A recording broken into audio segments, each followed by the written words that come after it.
Só deu start aqui na gravação da web aula ao vivo de hoje, tá? Antes da gente iniciar aqui, lembrando que hoje é o algoritmo, né? Como que o método científico, né, na para projeto elétrico, né, predial, como que ele vai se converter em uma regra, né? Basicamente o algoritmo, né, conhecido como uma regra ou uma fórmula, tá? Como que ele vai se converter? Aí, antes disso, eu vou compartilhar com vocês as orientações básicas aqui para, né, para o aluno, para o professor ter uma aula, né, com uma otimização máxima aí, né, que a gente tem a oportunidade tanto de ser ouvido, né, quanto escutar os colegas aí, tá? Então, eu vou compartilhar depois da dica, né, do Unidigital, nós voltamos à nossa programação normal, tá?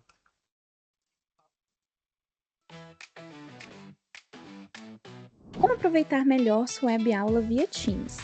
Participar de uma web aula é mais do que entrar na chamada, é estar presente, focado e respeitando o momento de aprender.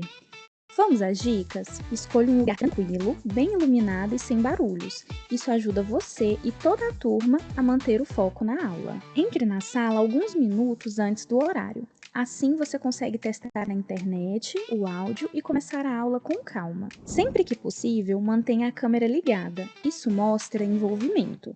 Mas lembre-se, esteja com roupa apropriada, em um local adequado e cuide do que aparece ao fundo. Você está em um ambiente de aprendizagem. Quer falar? Use o chat ou a função levantar a mão. Respeitar o tempo de fala do outro ajuda todo mundo a participar melhor. Evite distrações durante a aula. Feche outras abas, guarde o celular e foque no conteúdo.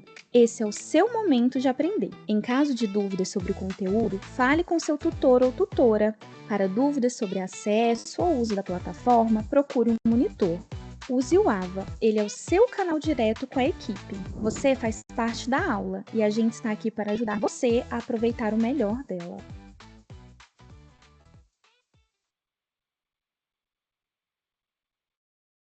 Vamos lá, pessoal. Deixa eu só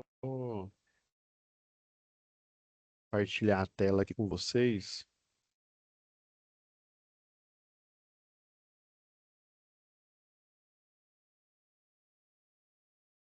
Vamos lá. Última aula, recapitulando aqui, ó.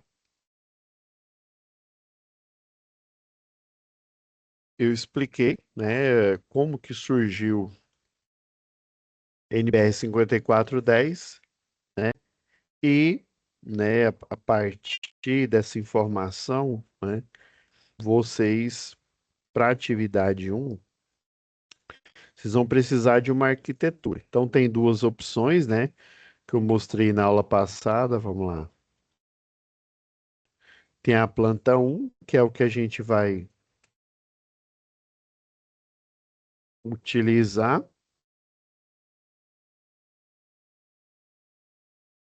E tem a planta 2. A planta 2 geralmente é para vocês treinarem depois que eu mostrar como que funciona, né, o algoritmo na planta um, tá? Eu sei que muitos de vocês têm pressa, né? Ó, professor, eu quero ver o quanto antes. Naquela história, tem momentos que a gente tem que desacelerar e prestar atenção no algoritmo, né? Por que que eu estou falando tanto algoritmo aí? Porque antigamente a gente falava de fórmula, né? Hoje em dia a computação está em alta aí, tá?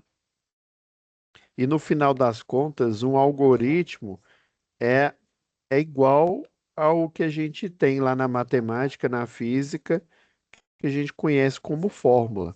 Fórmula não é uma instrução, né, em que você insere os dados e você tem uma resposta, por exemplo, a segunda lei de Newton ali, né? Como que você vai descobrir, por exemplo, a força aplicada em um objeto, né, a partir de uma massa, sei lá, de 2 kg e uma aceleração de 10 metros por segundo ao quadrado, tá? Então você pega a aceleração, multiplica pela massa, você tem o vetor força, né? Pelo menos o escalar. O que que é o escalar? É o valor, né? O valor dele. E o vetorial aí depende, né? Depende se é vertical, se é horizontal, né? Vertical para cima ou para baixo, horizontal para esquerda ou para direita, ou uma componente dos dois, né? Que aí ela tem parte vertical e parte horizontal, tá? Então, basicamente, um algoritmo é uma regra e ele pode ser reduzido a uma fórmula, tá? Beleza, professor. Mas a maior dificuldade, eu lembro até que o senhor disse aí na aula anterior, é que um projeto predial você vai vender, né? Você está vendendo, você está projetando uma edificação, né? Quando eu falo edificação, pode ser uma residência, pode ser um prédio, para um cliente. Eu sei que tem, né, lá nas construtoras as faixas de poder aquisitivo ali, né? Premium, é popular e tal. Mas assim, independente do tipo de cliente, eu tenho que colocar lá uma tomada e eu tenho que arbitrar um disjuntor que vai proteger uma carga que eu nem sei qual que é a carga que esse cliente vai ter. Ele vai ter que ligar e desligar uma lâmpada que eu não sei nem qual que é a potência, se essa lâmpada ainda é daquela antiga, vapor sódio, ou se ela é das atuais aí, da de LED, né? Eu não sei, né? Na verdade, ninguém sabe. Professor, então como é que uma construtora ela consegue fazer um projeto de forma assertiva, né, economizando ao máximo? A construtora, assim como qualquer curso, um curso de física, um curso de filosofia, né, principalmente filosofia, sei lá, licenciatura em português, inglês, todos utilizam o chamado método científico, tá? No curso de exatas, né, a gente tem, quando eu falo exatas, tanto as aplicadas aí, né, física, matemática, quanto aplicada não, né, ela é genérica, aplicada seria uma engenharia, né, relacionada a essas duas aí, né? Então, você utiliza o método científico. Basicamente, o método científico, você infere, né, hipóteses, e essas hipóteses você pode provar. Se você provar, ela é verdadeira. Se você refutar, ela é falsa, né? Pelo menos você vai descobrir que aquele caminho não é o caminho correto, tá? Beleza. Professor, não entendi nada. O senhor falou 1 quilo, eu não entendi 1 grama. Calma que eu vou explicar. O método científico, no caso, para projeto predial, ele começou, né? Vamos abrir aqui novamente aqui a nossa NBR 5410. Quando o pessoal estava elaborando a NBR aqui,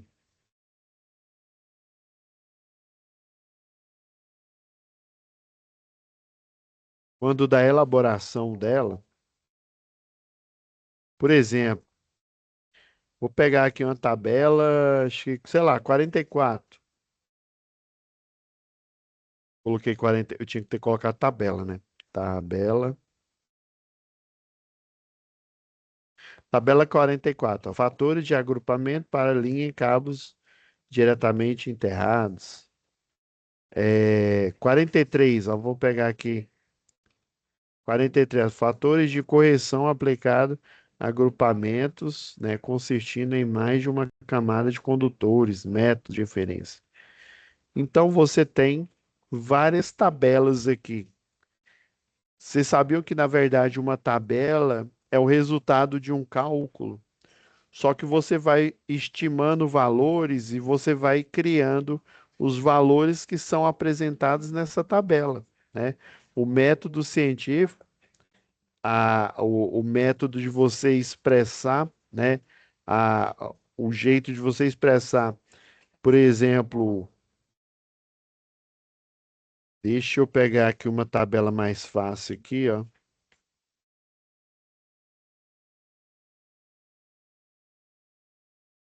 Ó, vamos pegar a tabela 38 aqui, por exemplo.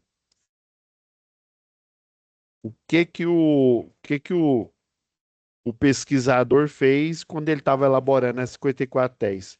Ele pegou um cabo, ó, de meio milímetro quadrado, um de 0,75, de um. Você está percebendo um padrão? Todo método científico, ele tem um padrão por excelência ali, né? Por princípio. Qual que é o padrão? O padrão é que eu vou aumentando o valor da bitola, tá? Ou seja, o diâmetro do cabo, e aí ele faz um teste. Ele aplica uma corrente elétrica, ele vai aumentando o valor dessa corrente elétrica até esse cabo chegar ao ponto. Por exemplo, é um cabo protegido, ele vai pegar o cabo de 0,5 milímetro quadrado e vai aplicar corrente elétrica nele, vai aumentar até que esse cabo comece a esquentar de tal forma que a proteção plástica dele comece a derreter, né? E quando ela começa a derreter, ele chega a um limiar. Que limiar é esse? Limiar de corrente. Professor, traduz para o português Brasil. O limiar de corrente seria a corrente máxima que aquele condutor consegue suportar. Ah, captei a vossa mensagem, enigmático guru. Ah, não, estou entendendo. Então quer dizer que o cabo de meio milímetro, ele recebeu 11 amperes, trabalhou suave na nave. Se eu começar a aumentar mais que 11 amperes, quer dizer que ele vai começar a chamar Jesus, ele vai começar a hiperventilar e derreter? Isso mesmo. Ah, professor, então quer dizer que o método científico eu posso fazer teste em bancada, teste em laboratório? Isso. Você faz o teste, descobre qual que é a capacidade de corrente, por exemplo, dois condutores carregados, quer dizer que é um circuito monofásico. Ele vai, coloca uma carga teste. O que que é uma carga teste? Por exemplo, ele pega uma resistência variável chamada de reostato. Daí essa resistência variável, ela tem um dial, né, em que eu aumento o valor da resistência, né, por exemplo, no sentido horário, em que eu diminuo o valor da resistência em sentido anti-horário. Bom, e daí, professor? Eu aumentando ali o valor da resistência, eu posso aumentar ou diminuir a corrente elétrica aí a partir da aplicação de um valor de tensão ou de DDP. Lembra lá em eletricidade, ó, vamos fazer um recordar é viver aqui, ó. Lembra que a resistência elétrica é tensão dividido pela corrente? Aqui, ó, a tensão. Aí vamos lá, o pesquisador lá no laboratório, ele aplica, por exemplo, uma tensão de 220 volts. Essa tensão, ela vai ser uma constante, CTE. O que sobrar da fórmula vai ser variável, ou seja, ele ele coloca uma bateria, né, lá na tomada lá 220 volts, e daí vai só sobrar resistência. Quando na fórmula eu isolo um valor, eu chamo ele de constante, e na hora que eu isolar aqui não sobrou resistência e corrente, a resistência e a corrente, elas são inversamente proporcionais. O que que é isso? Se ele aumentar o valor da resistência, a corrente vai diminuir. Se ele fizer o contrário, diminuir o valor da resistência, a corrente aumenta. Esse comportamento, lembra que eu falei lá em eletricidade, é o inverso e proporcional, tá? Ele vai fazendo isso na hora que o plástico começa a derreter, ele observa o valor e anota. Então, ó, quanto maior a bitola, você vê aqui, ó, quando ele pegou um de 0,75 com o mesmo potencial elétrico, ele foi aumentando o quê? Ele foi, na verdade, foi diminuindo a resistência do reostato e vai aumentando a corrente, ó. Ele chegou a suportar 14. Pegou um cabo de 1 milímetro quadrado, ó, já suportou 17. Então, quanto maior a bitola, maior vai ser a capacidade de corrente desse cabo. Daí, o que que o pesquisador faz? Ele anota essa tabela, né? Ele chamou aqui de tabela 38, né? E essa tabela 38, ela vai ajudar o projetista a, né, dimensionar qual o cabo adequado para uma instalação. Por exemplo, iluminação, o cabo adequado é o de 1,5, tá? A partir de 1,5 tem uma tabela aqui na NBS 5410 que fala, olha, iluminação é a partir de 1,5. Então ele olha, né? Na tabela fala que o cabo de 1,5, dois condutor carregado, nesse tipo de instalação, método E aqui, ó, ele suporta 22 amperes, tá? Então, o que que o projetista faz? Ele pega a carga, a potência, né? Lembra lá? Pega a potência dividido pela tensão, ele vai achar a corrente, né? Se a corrente der maior que 22, quer dizer que ele não pode pôr o cabo de 1,5. Ele vai ter que pôr o cabo de 2,5. E aí, né? Lembra que eu falei, comecei a falar isso lá de instalação predial, né?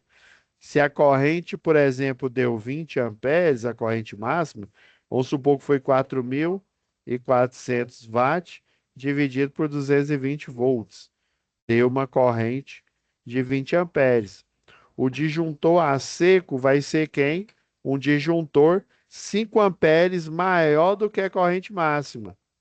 25 amperes. Então quer dizer que o cabo ideal seria um cabo de 2,5 que suporta, né? O de 2,5 aqui, milímetro quadrado, ele suporta 30 amperes. Já o disjuntor aqui, ele vai suportar 25 amperes. E o disjuntor, ele suporta 25 amperes. Você percebeu que o disjuntor suporta menos corrente do que o cabo? Professor, isso tá certo isso, Arnaldo? Pode isso? Pode. Na verdade, o disjuntor ele não é um interruptor, ele é um dispositivo de proteção.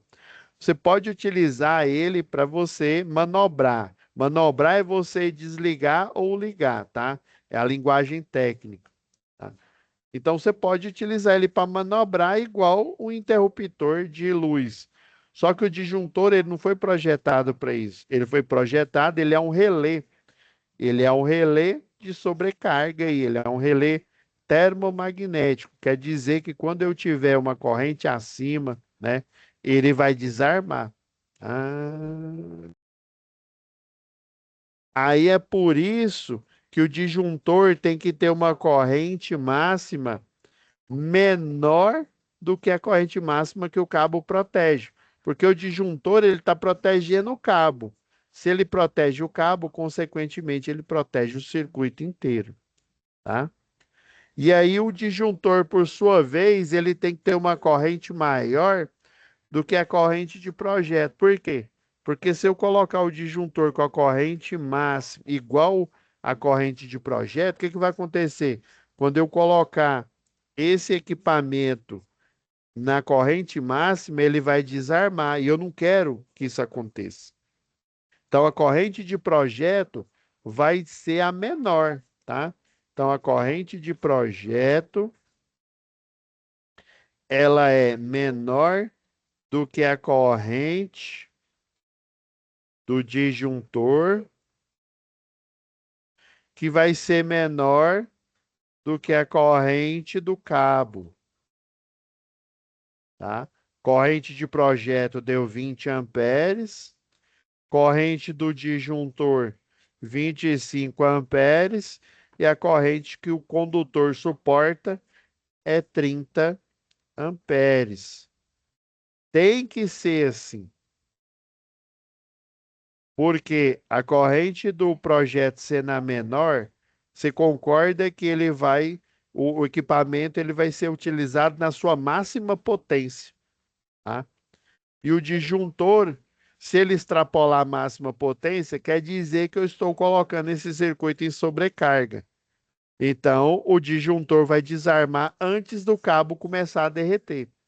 Por isso que utiliza o método científico. Beleza, professor. Vocês entenderam a pegada do projeto, do método científico? Você faz cálculo, você gera tabelas, né? Essas tabelas geram padrões em que os projetistas seguem esses padrões, né? Para poder fazer um projeto assertivo.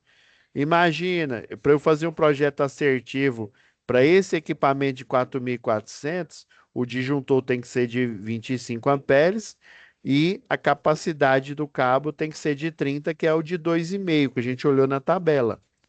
Imagina se eu pego, né? Como é que é o método de fazer projeto? Ah, o método de projeto é vida louca, né?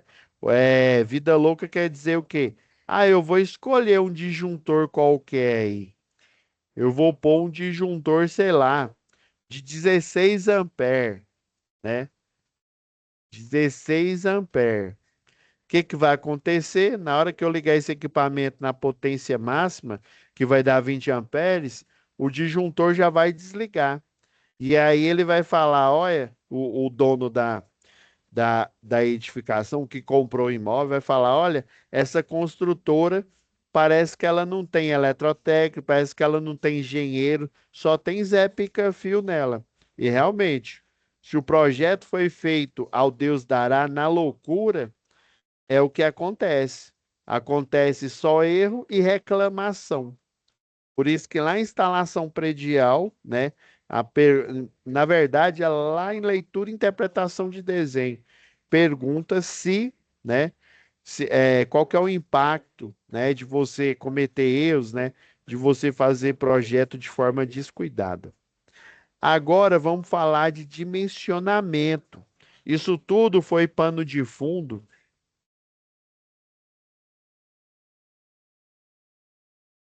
A arquitetura 1 já está. Vocês entenderam qual que é a lógica do método científico, tá?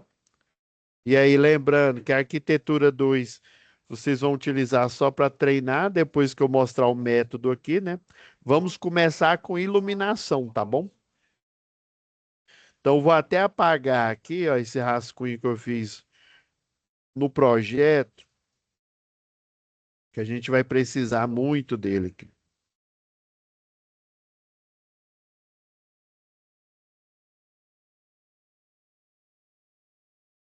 Apagando aqui.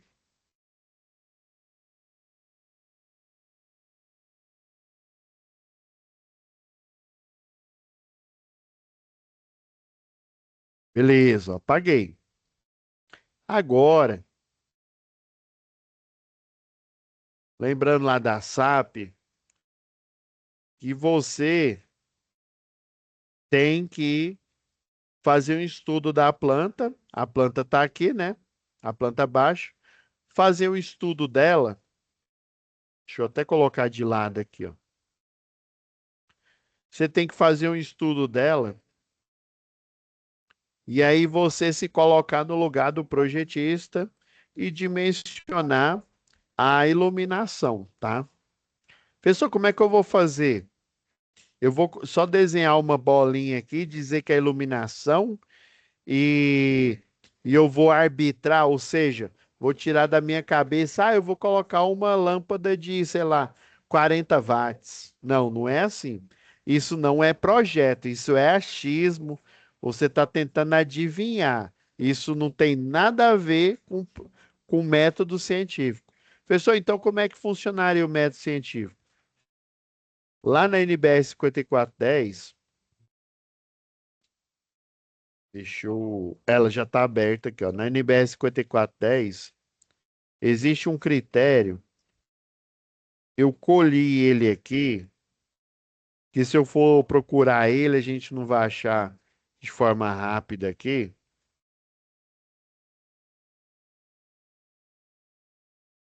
Esse critério aqui, ó, é o critério para previsão de carga de iluminação.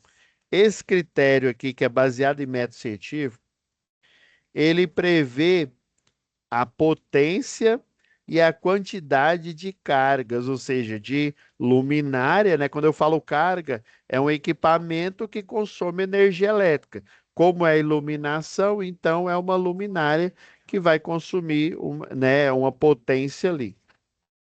Beleza. E essa regra, professor, pergunta que não quer calar.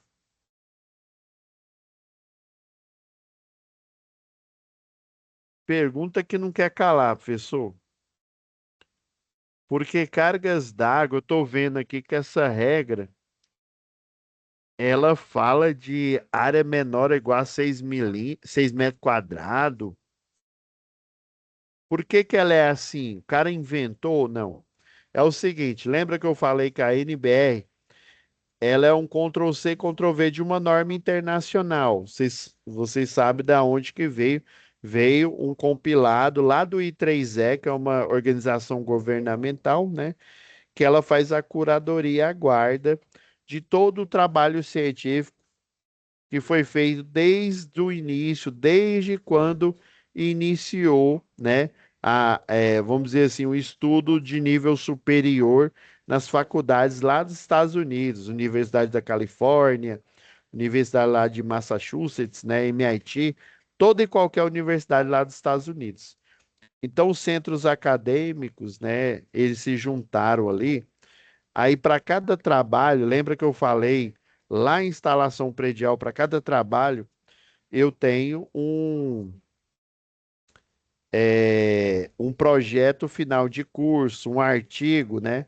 E aí, cada um desses projetos, esses artigos, tese de mestrado, tese de doutorado, tese de pós, né, doutorado, ele gera uma informação, um trabalho científico. Esse trabalho científico foi sendo compilado e ele virou uma norma internacional. Desculpa, gente. Por sua vez, o I3E ele vende, né? Eu expliquei isso lá, instalação predial. O Brasil comprou e ele deu um número, né? Chamou de 5410, tá? Então, lá na época, teve alguns trabalhos em que eles mapearam a média, né? Você faz um estudo de estatística, né? Você pega as áreas de sala, de cozinha, de banheiro, de quarto, né? Basicamente, residência tem o quê? Tem uma sala, tem cozinha, tem quarto e tem banheiro. Você pega essas áreas aqui e classifica, né?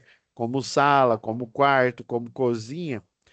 E aí é óbvio que cada casa, né? Cada residência, ela tem uma metragem. Quanto mais alto o padrão, mais metro quadrado ela tem. Quanto mais baixo o padrão, menos metro quadrado ela tem. Então, para ele não fazer uma média só de casas de alto padrão ou só de casas de médio ou baixo padrão, ele pega, né, a área de cozinha, de sala, de banheiro dessas casas de alto, médio e baixo padrão e faz um estudo que chama um estudo de estatístico que chama desvio, você vai encontrar o desvio padrão. E aí, esse desvio padrão, ele tem uma porcentagem, né, de 5, né, dependendo lá do grau de confiabilidade, de 5%. Por exemplo, resistores, né, dentro de um circuito elétrico, resistor de cerâmica, ele é feito, né? Ele é calculado através do desvio padrão, né? Você tem lá o código de cores. Se eu não me engano, acho que a quarta cor é a porcentagem, né? Ou para mais ou para menos que aquele resistor aplica, que ele pode assumir, né? Ah, entendi, professor. Então, só querem dizer que fizeram uma média e acharam esse número mágico, que é o de 6 metros quadrados. E daí, a partir desse número, eles arbitraram, olha,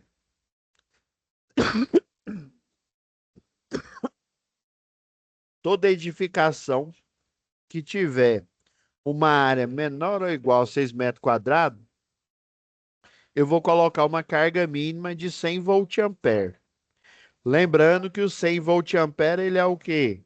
Ele é potência aparente. A gente estudou lá em eletricidade, tá? Quando a gente fala de circuitos de tensão e corrente alternada, nós falamos de potência aparente em volt-ampere, tá? Agora, se a área desse ambiente for menor que 6 metros quadrados, né? Ela for menor, eu vou arbitrar, ou maior, quer dizer, né? Maior que 6 metros quadrados, eu vou fazer o seguinte: para os primeiros 6, vamos supor que eu tenho um ambiente que tem exatamente, vamos supor que essa cozinha tivesse 10 em vez de 8,55. Tem 10 metros quadrados. Então, a carga alocada para essa cozinha, ela seria, né, para os 6 primeiros metros quadrados, ou seja, vai sobrar de 10, vai sobrar 4, né? Eu vou arbitrar uma carga de 100 volt-ampere. Para os 4 metros quadrados inteiros restantes, para cada 4 metros, eu vou arbitrar 60 volt-ampere. Ou seja, essa cozinha, ela vai ter um total de 160, né? O 100 mais o 60, né? Volt-ampere. Vamos supor que essa cozinha, em vez de 10 metros, ela tivesse 14. Então, ela teria 100 para os primeiros 6 metros quadrados, sobra 8, né? 60 para 4 restante, vai sobrar 4, né? Mais 60, 6 vezes 2, 12, né? 120 mais 100, 220 volt-ampere. Cuidado, não confunda o 220 volt-ampere com 220 volt. 220 volt é potencial elétrico, volt-ampere é potência aparente. Ah, então é assim, professor, que é essa regra, esse algoritmo? Exatamente. Inclusive, o Proelétrica, o CADPROG, são programas aí do mercado que utilizam essa regra. Por isso que, independente do tipo de programa, se eu for utilizar o Map Suite do Revit da Autodesk para projetar, se eu for utilizar o AutoCAD Illumine, ou o Proelétrica, ou o CADPROG, ou qualquer outro programa que faz, né, de forma automática projeto elétrico, sempre vai sair o mesmo valor. Por quê? Porque ele obedece à NBR 5410, que por sua vez utilizou o método científico, que por sua vez utiliza essa regra que eu acabei de explicar para vocês. Beleza, professor, entendi, mas é aquela história, né? Você só entender não vai fazer você virar um especialista. Você tem que praticar, né? É aquela história. Ai, para eu ficar fortão, professor, eu me inscrevi na academia, beleza. Você pagar o boleto da academia não vai fazer você ficar forte. Pagar é só o primeiro passo. Qual que é o outro passo? É você frequentar e fazer o exercício. Então você tem que pagar, você tem que frequentar, e quando você frequentar, você não pode ficar lá só tirando, farmando aura, tirando foto. Ah, tá pago. Não, ué. Você tem que pagar a academia, você tem que ir na academia e você ainda tem que praticar o exercício. Só assim que você vai ficar mais forte. Do mesmo jeito, você entendeu agora como que é o algoritmo. Agora o que você vai fazer, vai calcular. Vamos começar esse cálculo hoje? Eu vou fazer um rascunho aqui, tá, galera? Esse rascunho seria o equivalente a uma folha de caderno que você vai utilizar aí, tá? Só que para esse rascunho dar certo aqui, como eu utilizo uma mesa digitalizadora aqui, eu preciso criar pelo menos umas 4 páginas, porque a gente vai escrever e diferente da escrita num caderno aqui no Word, ela vira um vetor, tá? E aí na hora esse vetor ele atrapalha na hora que eu for escrever os outros aqui, beleza? Tá salvo? Vamos começar com iluminação. Aí você vai fazer o seguinte, ó, vamos começar com o banheiro, né? O WC, né? O Whisky Charlie aí, ó, o Whisky Charlie aqui, ó, o banheiro. O Whisky Charlie, ele tem uma área de 4,42 metros quadrados. Como é que é o algoritmo? Vamos rodar esse programa na nossa mente aqui, no caderno.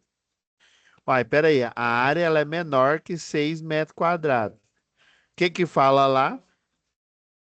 Quando a área for menor ou igual a 6 metros quadrados, eu vou colocar uma carga singela de 100 volt-ampere. Ah, então, esse banheiro aqui, ó, ele vai ter uma iluminação com potência ou carga de 100 volt-ampere. Acabou o cálculo, acabou o algoritmo. Fim do algoritmo para o banheiro, tá? Ah, professor, uai, facinho demais, não é? Facinho? Beleza. Agora, o que que o projetista, né, lá em 1900 e Guaraná de Rolha, quando ele projetava, como é que ele fazia? Uai, professor, eu já sei a carga, então o que que eu vou fazer agora? Uai, professor, eu vou, né, desenhar, vou utilizar o que eu aprendi lá em leitura e interpretação de desenho. Eu coloco a carga, ó, 100 volt-ampere, eu coloco o comando, né? Lembra lá da atividade lá, eu ponho um comando, comando A, ó. O número do circuito, esse daqui vai ser o circuito um, geralmente iluminação um. Eu vou pegar a simbologia, ó, do interruptor. Lembra que pode ser um S, pode ser uma bolinha, pode ser uma alavanca, né? Em conformidade com a NBR 5444. Lembra que uma boa parte prática de projeto é eu identificar o circuito, ó, que é circuito um e o comando. Fechou, ó. Eu já acabo de dimensionar a carga do banheiro para iluminação e acabo de aplicar, desenhar no projeto, né, o ponto de iluminação contendo a potência, o circuito e o comando, né? Eu sei que esse interruptor vai ligar e desligar essa luminária. Show de bola, né? Pessoal, vamos fazer o da cozinha aí, ó. Ainda dá tempo ainda. A cozinha eu só vou colocar uma sigla aqui, COS, né? Cozinha, beleza. Qual que é a área da cozinha? A área da cozinha que é 8,55 metros quadrados. Beleza, ó. Já 8 é maior, aqui era menor, né? Menor ou igual. Aqui já é maior que 6 metros quadrados. Ah, é. Aí lembra a regra lá, ó, eu vou arrancar para cada 6 metros dentro da metragem total, no caso que é do 8, né? Eu vou alocar 100. Para cada 4 metros quadrados inteiro, eu vou alocar 60, né? Beleza. Então, como é que eu faço isso? Eu já pego aqui, ó, desses 8,55 metros quadrados, eu já tiro, ó, menos 6 metros quadrados. Aí você vai fazer uma setinha aqui, ó, que você já vai lembrar que você alocou 100 volt-ampere. Você vai fazer a subtração, né? Pega a calculadora mais próxima que você tem aí, ou a do computador, né? Ou uma aí que você utiliza lá no momento presencial. Você vai pegar 8,55, que é a metragem total, menos 6 metros quadrados. Deu o quê? 2,55 metros quadrados. E aí, se fosse um programa algoritmo, eu iria usar uma estrutura de teste aqui, né? Pera aí, não sobrou 4 metros quadrados inteiro, não, né, professor? Não, não sobrou, não. Então, quer dizer que eu só vou ter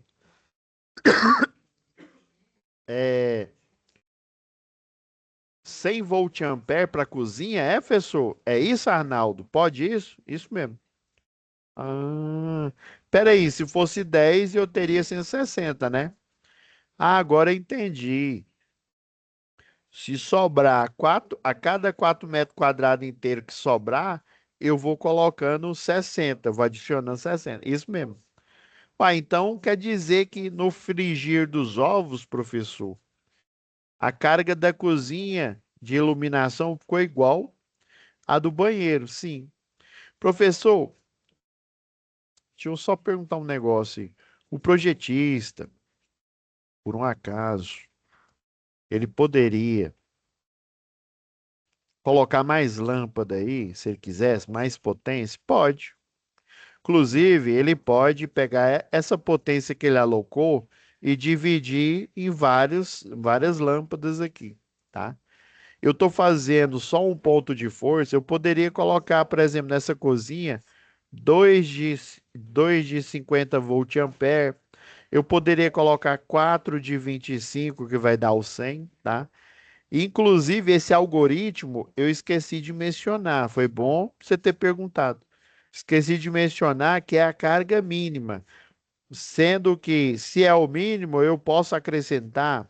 Então, esse mínimo aqui é só para eu gerar as cargas iniciais do projeto.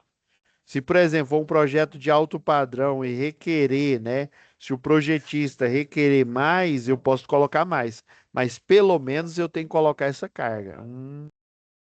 Então, esse vai fazer parte do circuito um e esse vai ser o comando B, né? Já gastei o comando A, né? Interruptor B, circuito um. Agora vamos fazer o da sala, que é um pouquinho mais complexo. Então, a sala, ela tem o quê? Tem 27,55 metros quadrados. Então, obviamente, é maior que 6 metros quadrados. E aí a gente começa o nosso algoritmo aqui, beleza. Eu já sei que desses 27,55 do total, eu já tiro 6 metros quadrados e para esses 6 eu já aloco 100 volt-ampere. Copiou, professor? Confere, isso mesmo. Vai sobrar quanto? Aí que você vai pegar sua calculadora mágica aí e começa. Não, já. Ou isso aqui, ó, quando o projetista fazia isso aqui na mão, demorava muito, tá? Agora, o programa ele faz isso em questão de segundos. Às vezes nem a barra de tarefa ela aparece, tá? Ó, sobrou 21,55. Agora, eu vou tirar 6? Não, professor, a partir do segundo, eu lembro bem que o senhor falou. Eu não, né? Quem falou foi a NBS 5410 e eu só estou cumprindo. Pessoal, vocês têm que entender que o eletrotécnico, o engenheiro, ele é um soldado. O comandante é a norma. Se o comandante fala, o que que o soldado faz? Ele cumpre a missão, né? Missão dada é missão cumprida. Então, se a norma falou, você abaixa a cabeça e, sim, senhor, vou colocar 100 volt-ampere. Por que que a palavra, né? Por que que a ordem da NBR ela é igual à ordem de um comandante? Porque ela é baseada no método científico. Quando o comandante, que é a NBR, dá uma ordem, ele tem embasamento o quê? Embasamento científico. Não é achismo. Ai, eu estou sentindo que pelo poder das cartas e o guiou, eu tenho 25 volt-ampere. Não, não é achismo. É método científico. Então você, ó, você que está me assistindo aí, você é um soldado. Você vai cumprir essa missão, né, de projetar, fazer esse projeto aqui. Vamos lá. Menos 4 metros quadrados, eu aloco o quê? 60 volt-ampere. Sobrou quanto? Ó? Aí você vai subtraindo, ó, até não sobrar mais nenhum 4 metros quadrados inteiro. Ó, menos 4 metros quadrados, né? Aí sempre é 4 metros, viu? Menos 4 metros quadrados, vai sobrar o quê? 17,55.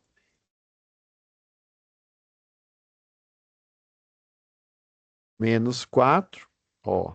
Cada 4 metros você já aloca 60 volt-ampere. Vai sobrar quanto? Ó, menos 4, 13 13,55.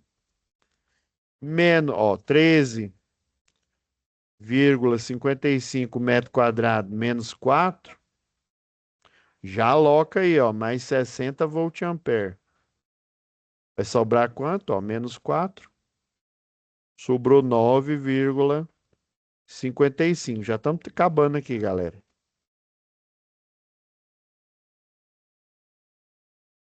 Menos 4 metro quadrado, já aloca mais 60 volt-ampere. Vai sobrar quanto? Menos 4. 5,50. Pessoal, isso não vai acabar, não. É até. Isso aqui é porque o algoritmo ele faz várias iterações. Quando eu falo iteração, é repetição, tá? Ele faz a repetição. 5 metros quadrados menos 4. Já aproveita e já aloca 60 volt-ampere. Vai sobrar quanto? Agora sim, ó. Sobrou 1,55 metro quadrado, ou seja, menos que 4. Acabou. Fim do algoritmo. Então, qual que é a carga da sala? Uai, professor, é, né, 6 vezes, 2, 3, 4, 5. 6 vezes 5, 30. Então, quer dizer que dá 300, né? Fala 300. 300 volt-ampere mais 100, 400 volt-ampere. Pessoal, então quer dizer que a sala da elétrica aqui, né? A sala aqui, ela vai ter. Eu estou colocando uma única carga. Pessoal, mas você não acha que é muita potência para um único ponto? Sim. Só que eu estou fazendo isso daqui de forma didática para você repetir e na repetição você assimilar esse algoritmo, né? Comando C, né? Sei lá, vamos pôr um interruptor aqui, ó. Professor, então quer dizer que eu poderia colocar duas de 200, poderia, poderia até puxar uma sanca aqui, colocar um monte de spot, desde que esteja no mínimo 400. Se eu quiser pôr mais, eu posso pôr? Sim, mas tem que ter no mínimo 400 volt-ampere de carga. Deixa eu salvar aqui, né? Porque senão a gente perde essa informação para a próxima aula. Beleza? Próxima aula, nós finalizamos o algoritmo de iluminação com o quarto 1 e o 2 e começamos o algoritmo para tomadas de uso geral. Fechou? Copiou, soldado? Então tá bom. Galera, fica com Deus e até a próxima web aula ao vivo. Tchau, tchau.